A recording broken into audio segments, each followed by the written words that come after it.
The Department of Higher Education and Training claims to prioritize quality education, equity, and excellence. Yet under the current minister, these values are just empty slogans, not guiding principles.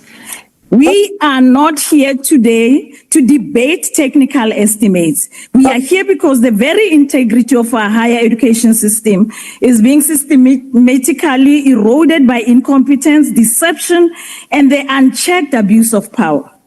The minister has repeatedly given conflicting representations to this House.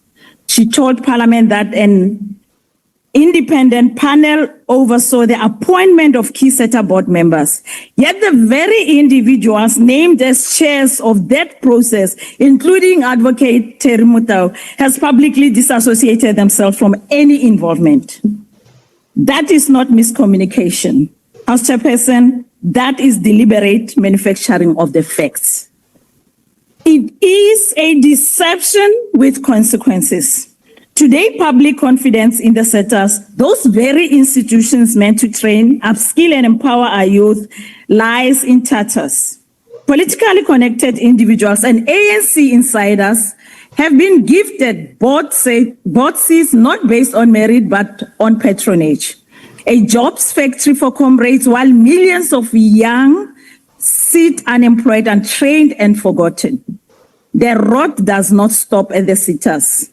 Despite the minister's empty assurances, NSFAS remains a disaster. Students have gone months without allowances. Appeals are backlogged. Bursary guidelines are issued late. And now we learn that about 27,000 students may be defunded even after they have been admitted, housed, and taught. What kind of minister punishes students for her own failures?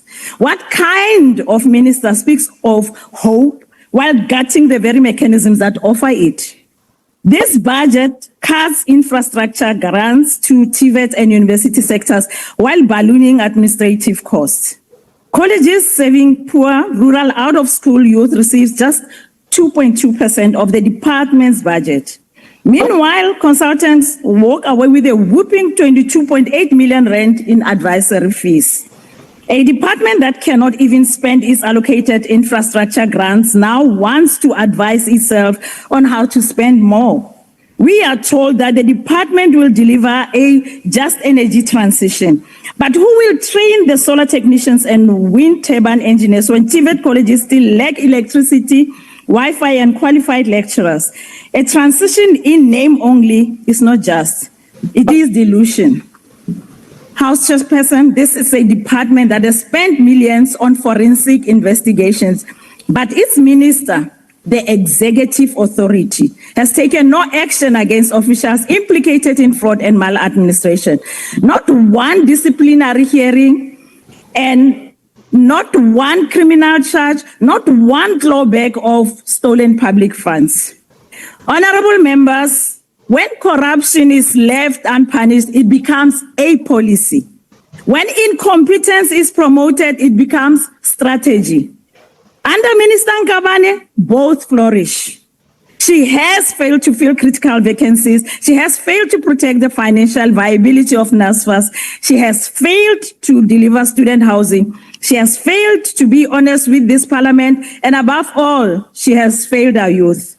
The Democratic Alliance believes that our students deserve better than this. They deserve action. They deserve to have their budget treated with care. They deserve to have the billions earmarked for their future to benefit them, not the connected few.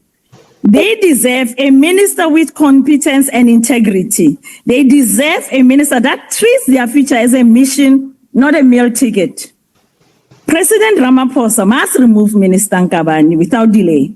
The future of our youth depends on strong, ethical, caring leadership.